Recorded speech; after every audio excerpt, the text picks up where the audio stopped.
In a modest apartment in Lyon, France, on a rainy afternoon in March 2019, 9-year-old Emma Russo sat at the kitchen table doing her homework when she suddenly pushed her science textbook away. Her mother, Claire, looked up from preparing dinner to see her daughter staring at her hands with an expression that seemed decades older than her years. Emma's voice, when she spoke, carried a quiet certainty that made Claire's skin prickle. I remember the laboratory, the light that burns the skin. We didn't know. We thought it was beautiful. Claire set down her knife, her heart beginning to race. Emma had never spoken like this before. "What light, sweetheart?" Emma looked up, her dark eyes meeting her mother's. The radium. It glowed in the dark. We kept it in our pockets, sometimes. Marie kept it by the bed because the glow was so lovely. But it burned us. From the inside, Claire felt the room tilt slightly. Her daughter had been studying basic chemistry for school, but nothing about radioactivity or Marie Curie. The textbook on the table was open to a chapter about plant cells. Claire sat down slowly across from Emma. "Who is Marie?" Emma's expression became distant, as though she were looking through a window into another time. "I was Marie. I worked until my fingers bled." Pierre understood. He was the only one who understood what the work meant. The specificity of the statement, the way Emma pronounced Pierre's name with a perfect French accent despite speaking mostly English at school, made Claire reach for her phone to start recording. What followed would consume the next 18 months of their lives and attract the attention of Dr. Jean-Baptiste Moreau, a researcher at the Sorbonne who had spent 20 years investigating cases of apparent past life memory in children. Over the following weeks, Emma's statements about being Marie Curie became more frequent and detailed. She would make them spontaneously, never when prompted, and always with the same distant, matter-of-fact tone. She described the texture of laboratory notebooks, the smell of chemical solutions, the specific arrangement of equipment in a workspace she had never seen photographs of. She talked about the exhausting process of isolating radium from pitchblende, describing physical sensations of grinding and stirring massive quantities of material in a drafty shed. "My back ached constantly," she told her mother one evening. "The shed was so cold in winter. Our breath would freeze. But we couldn't stop. We were so close to proving it existed." Claire began documenting everything meticulously.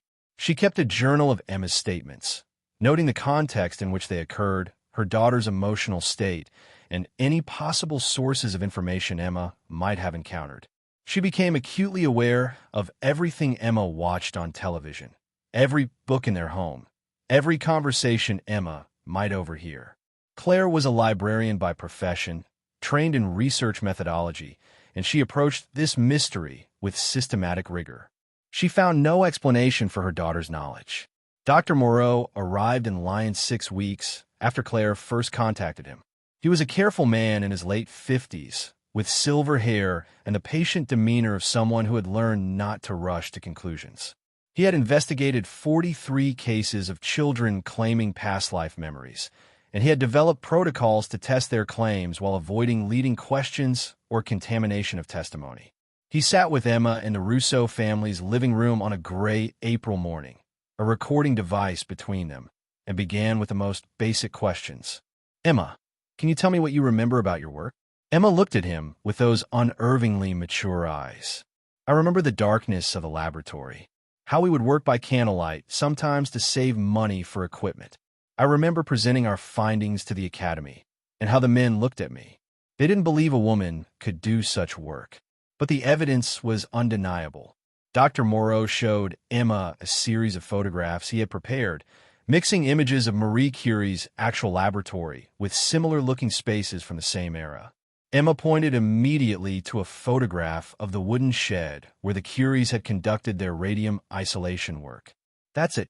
That's where we worked. You could see the stain on the floor there from where we spilled the solution." Dr. Moreau felt his pulse quicken. The stain was barely visible in the photograph.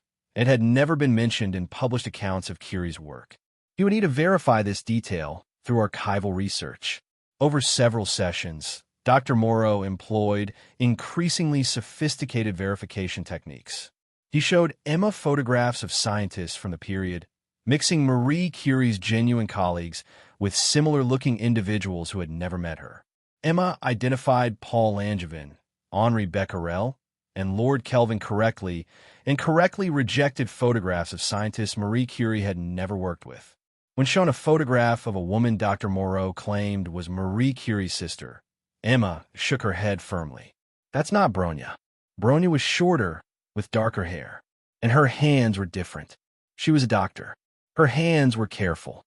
The knowledge Emma displayed went far beyond what any child could have absorbed from documentaries or children's books about famous scientists. She described the interior of Marie Curie's childhood home in Warsaw, with specific details about furniture placement and a particular icon that hung near the window. She talked about the death of Marie's mother from tuberculosis and the profound impact it had on her decision to pursue science. I wanted to understand why people died, Emma said quietly. I wanted to find answers that would help people. That's why the radium mattered so much. We thought it could heal.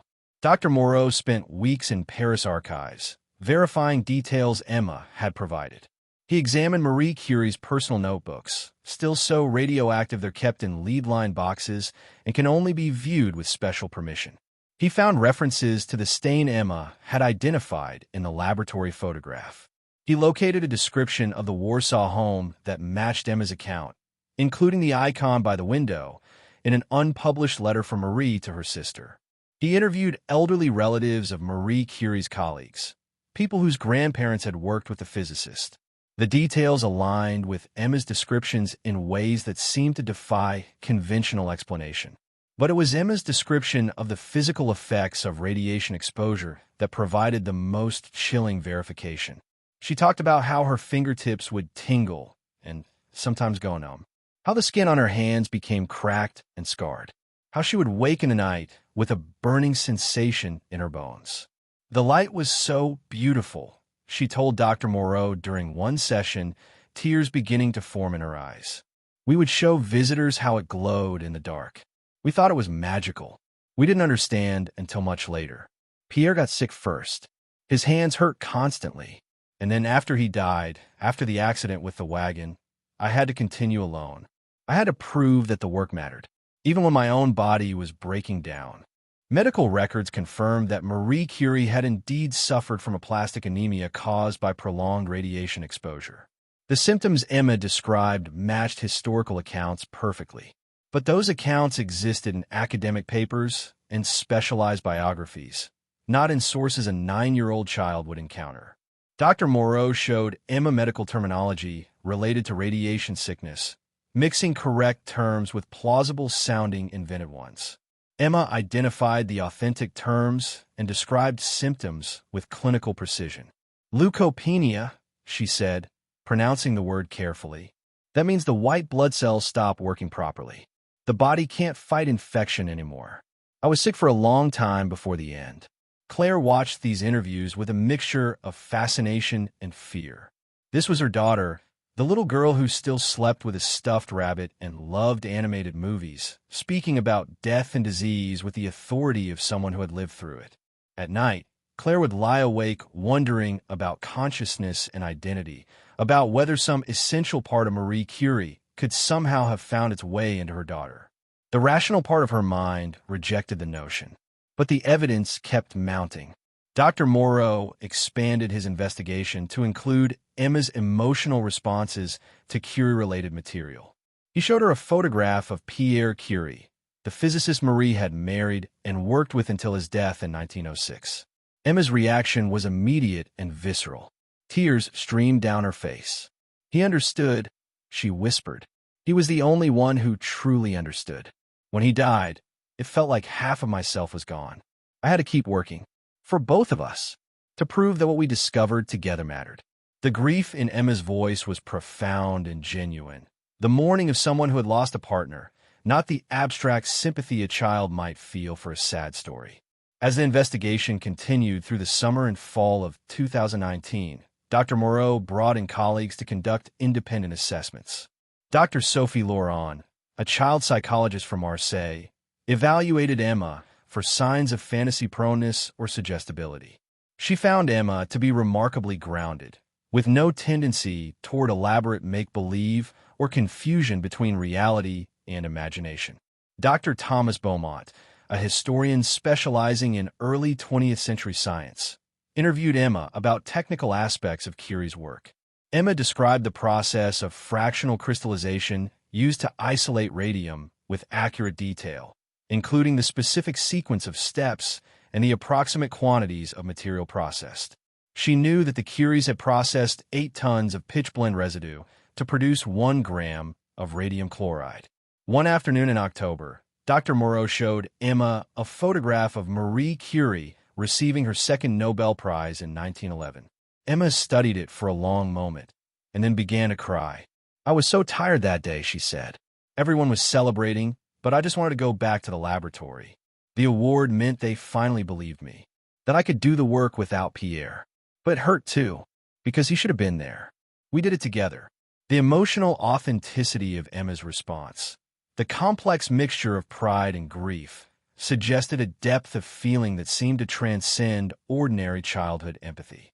Dr. Moreau conducted one final test. He obtained, through careful negotiation with the Curie Museum in Paris, a reproduction of one of Marie Curie's laboratory notebooks. The original was too radioactive to handle, but high-resolution scans had allowed for accurate reproduction of the handwriting and notation style. He showed Emma several pages of equations and observations, mixing genuine Curie material with similar-looking scientific notes from other researchers of the period. Emma touched the pages gently, her finger tracing certain equations. "This is my handwriting," she said, pointing to the Curie material. "I remember writing this. We were testing the radioactivity of different samples. The notation here, the way I marked the especially active samples with a star, that was my system." She was correct. The star notations were a personal system Marie Curie had developed, mentioned in biographical materials, but not shown in any photographs or illustrations that Emma could have seen. By December 2019, Dr. Moreau had compiled a report of over 300 pages documenting Emma's statements and the verification attempts. He presented his findings at a conference on consciousness studies in Brussels, carefully avoiding any definitive claims about reincarnation while acknowledging that the case presented anomalies that deserve serious consideration. His presentation included recordings of Emma's interviews, verification documents from archives, and assessments from multiple experts. The response from the scientific community was mixed. Some researchers found the evidence compelling and worthy of further study.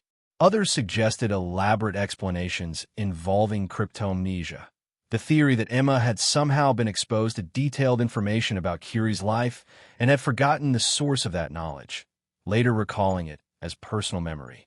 But Emma's knowledge continued to extend beyond documented sources. She described private moments that appeared in no biography. A particular argument with Pierre about whether to patent their radium isolation process, her decision to refuse because she believed scientific knowledge should be freely available. Historical records confirmed that the Curies had indeed declined to patent their process, but Emma described the specific conversation, the laboratory where it took place, even the weather that day. "It was raining," she said. "I could hear on the roof of the shed. Pierre was worried about money. Our daughter needed proper education, but I couldn't do it. I couldn't restrict access to something that might help people." Claire watched her daughter navigate this strange dual existence. Emma was still a 9-year-old girl who loved gymnastics and complained about math homework. But these memories of another life existed alongside her current one, neither overtaking it nor being fully integrated into it. Emma seemed to carry both identities with remarkable equanimity, referring to Marie Curie as I, or me, when discussing the memories, but remaining fully present in her current life. When asked how she understood her situation, Emma shrugged with a child's acceptance of mystery. "I remember being Marie, but I'm also Emma. Both are real." As Emma approached her 10th birthday in early 2020, the memories began to fade, a pattern Dr. Moreau had observed in other cases of apparent past life memory in children. The emotional intensity diminished. Emma could still recall the information when asked, but the sense of personal connection weakened. "It feels more like a story now," she told Dr. Moreau during one of their final interviews. "Like something I read about someone else. But I know it was real. I know I lived it. The fading of the memories followed a predictable trajectory that researchers in this field had documented repeatedly. As children integrate more fully into their current lives, the pull of past life memories weakens and eventually disappears almost entirely. Dr. Morrow wrote a follow-up paper in 2021, tracking Emma's case through the memory dissolution phase. He noted that certain elements persisted longer than others. Emma retained detailed knowledge of scientific concepts well beyond her educational level. She could still describe complex physics principles related to radioactivity with surprising accuracy. But the emotional connection to Marie Curie's life, the sense of being that person, gradually faded into something more like academic knowledge of her biography. The implications of Emma's case extended far beyond one child's unusual memories. If consciousness could somehow persist beyond death and re-enter physical existence, it would fundamentally challenge materialist understandings of human identity. If these were not genuine memories of a past life, then the mechanism by which Emma had acquired such detailed, verifiable knowledge remained profoundly mysterious. Dr. Morrow remained agnostic in his published work, presenting the evidence without insisting on any particular interpretation. But privately, he admitted that Emma's case had shaken some of his assumptions about the boundaries of human consciousness. Claire struggled with her own understanding of what had happened to her daughter. She was a rational person, trained in systematic information organization and research methodology. Nothing in her worldview had prepared her for the possibility that her child might carry memories from a life lived a century earlier.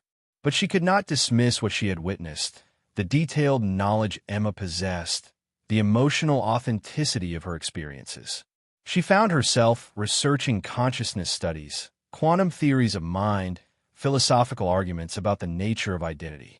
She joined a support group for parents whose children had reported past life memories, finding comfort in the company of others navigating the same unsettling territory. Emma herself adapted to her situation with remarkable resilience. By age 11, the intense memories had largely faded, but she retained a deep interest in science and a particular affinity for physics and chemistry. Her teachers noted her unusual grasp of concepts that typically challenged students at her level. She could visualize molecular structures with intuitive ease. When her class studied radioactivity in 8th grade, she corrected her teacher on a minor historical detail about the discovery of polonium, citing a specific date and experimental condition. Her teacher, curious, verified the information and found Emma was correct. The detail appeared only in specialized academic sources. In 2023, when Emma was 13, Dr. Moreau arranged for her to visit the Curie Museum in Paris. She walked through the reconstructed laboratory with a strange mixture of familiarity and distance, like returning to a childhood home after many years away. She stood for a long time in front of a display case containing Marie Curie's personal effects, her eyes fixed on a worn laboratory apron and a pair of damaged gloves. The gloves were never enough protection, she said quietly. We didn't know. We thought if we couldn't see it or smell it, it couldn't hurt us. We were wrong. Museum staff who overheard her comment were struck by the personal nature of her phrasing, as though she were confessing a mistake she had made herself. The question of what had truly happened to Emma Russo remained unresolved.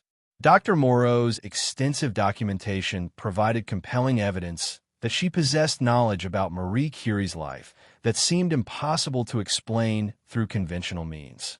The specificity of her descriptions, the emotional authenticity of her experiences, and the verification of obscure details all pointed towards something genuinely anomalous. Whether that something was actual memory from a previous life, some form of psychic access to historical information, or a phenomenon not yet understood by current science remained an open question. What could not be disputed was that Emma's experience had been real to her, profound and transformative. She had carried the weight of another person's life, another person's achievements and sufferings, for several formative years of her childhood. The memory of radiation's insidious damage, the glow that burned from within, had marked her in ways that persisted even as the vivid sense of being Marie Curie faded. She retained a deep respect for the power of scientific inquiry, and an equally deep awareness of the unintended consequences of human discovery. As Emma moved into adolescence, questions about consciousness, identity, and the persistence of memory across time remained central to her sense of self.